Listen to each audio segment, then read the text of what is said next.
Hello বন্ধু, আবার নতুন ভিডিও নিয়ে চলে এসেছি।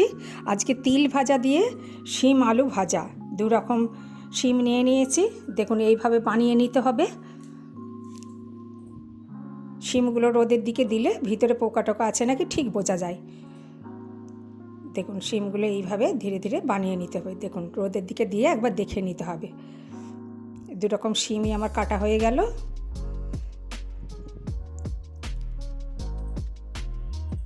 এবার আমি আলুগুলো ভালো করে বানিয়ে নেব। আর এই শীতেই শিম পাওয়া যায়, আর খেতেও শিম ভালো লাগে।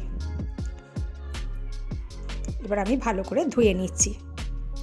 জলে ভেজানো ছিল অনেকক্ষণ, যদি পোকা টোকা থাকে বেরিয়ে যাবে, সেই জন্য জলে ভিজিয়ে রেখেছিলাম। এবার আমি জল থেকে ছেঁকে তুলে নিচ্ছি। আলুগুলোও দিয়ে দিলাম। আলুগুলোও ধুয়ে নেব ভালো করে।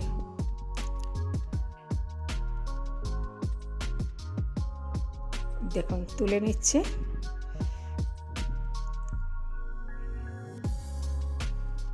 আবার আমি জল দিচ্ছি, আবার ভালো করে ধুয়ে নেব। গরম ভাতে তিল দিয়ে শিম আলু ভাজা খেতে দুর্দান্ত লাগে। আমার রেসিপিটা ভালো লাগলে সাবস্ক্রাইব করে পাশে থাকা বেল আইকনটি অন করে দেবেন, তাহলে নতুন নতুন ভিডিও আপনাদের কাছে পৌঁছে যাবে। আর যারা করেছেন তাদের অনেক অনেক ধন্যবাদ, যারা করেননি অবশ্যই সাবস্ক্রাইব করে দেবেন। দেখুন সব ওঠানো হয়ে গেছে আমার। এবার আমি জলটা ভালো করে ছড়িয়ে নেব, তাহলে ভাজাটা ভালো হবে। এবার আমি প্রেসারে দিয়ে দিচ্ছি।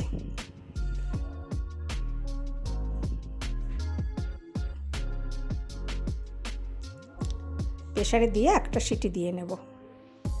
বেশি সিদ্ধ করব না, বেশি সিদ্ধ হলে ভাজাটা ভালো হবে না। দেখুন সব দেওয়া হয়ে গেছে আমার। এবার আমি লবণ দেবো স্বাদ মতো। দিয়ে দিলাম লবণ কিছুটা, আর হলুদও দেব। 1 চামচের একটু কম হলুদ দিয়ে দিলাম। জল দিলাম পরিমাণ মতো, বেশি দেব না। ঢাকা লাগিয়ে দিলাম। এবার আমি তিলটাকে ভেজে মিক্সিতে পেস্ট করে নেব।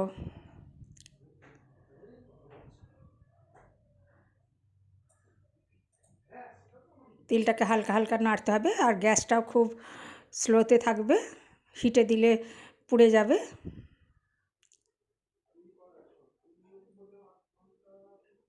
দেখুন কালারটা চেঞ্জ হয়ে আসছে, সেন্টটাও দুর্দান্ত উঠেছে। দেখুন একদম ভাজা ভাজা হয়ে এসছে। খুব ভাজলে আবার হবে না, হালকা লাল লাল হবে, সেইটা পেস্ট করে নিতে হবে। তো একদম পেস্ট করলে হবে না, একটু ঝুরঝুরে রাখলে খেতে ভালো লাগবে। দেখুন এটা সিদ্ধ করতে দিয়ে দিয়েছি শিমটা।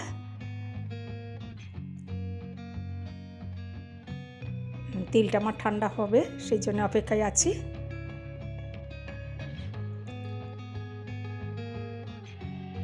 দেখুন শিম আলুটা সিদ্ধ হয়ে গেছে, কালারটাও কত সুন্দর এসছে। এবার আমি ঢেলে নিলাম। জলটা ঝরে যাবে, আর জলটা ভালো করে ঝরাতেও হবে, তবে ভাজাটা শুকনো শুকনো হবে।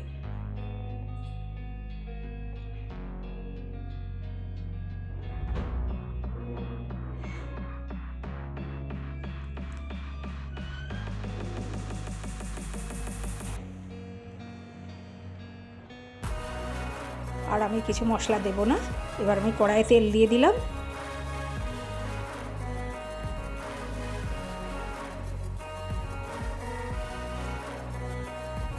তেলটা গরম হতে চলেছে। এবার আমি 2টো শুকনো লঙ্কা দিয়ে দিলাম। ভালো করে নেড়ে নিতে হবে। দেখুন একটু লাল লাল হয়ে আসছে।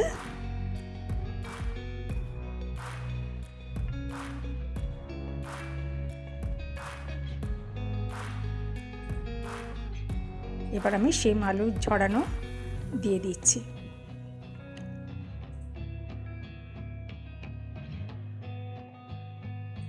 জলটা ভালো করে ঝরাতে হবে, তবে ভাজাটা ঠিকঠাক হবে। দেখুন সব ঢেলে দিলাম।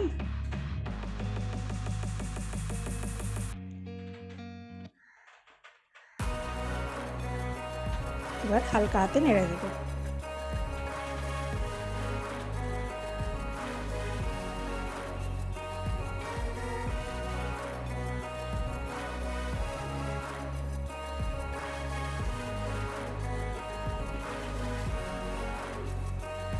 ঢাকা দিচ্ছি না গো, আমি লবণ আগেই দিয়েছিলাম, এখন একটু চিনি দিয়ে দিলাম ওপর থেকে। চিনিটা দিলে টেস্টটা বেশ সুন্দর লাগে। এবার নেড়ে দিচ্ছি।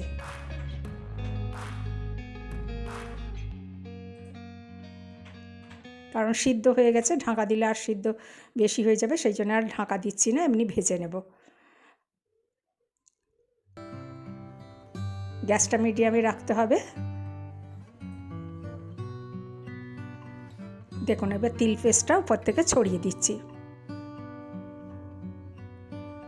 আমার রেসিপিটা ভালো লাগলে বেশি বেশি শেয়ার করবেন, লাইক করবেন আর কমেন্ট করবেন। দেখুন এবার নেড়ে দিচ্ছি আবার।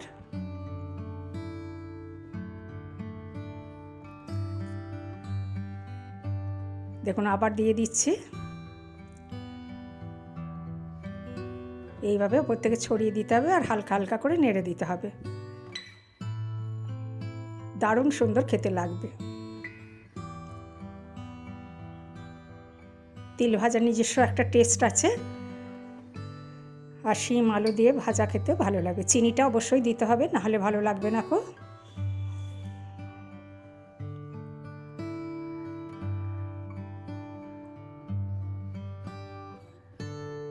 আমার রেসিপি তৈরি হয়ে গেছে। আবার নতুন ভিডিও নিয়ে দেখা হবে। কত সুন্দর আমার তিল ভাজা দিয়ে শিম আলু ভাজা, দেখতে কত সুন্দর লাগছে।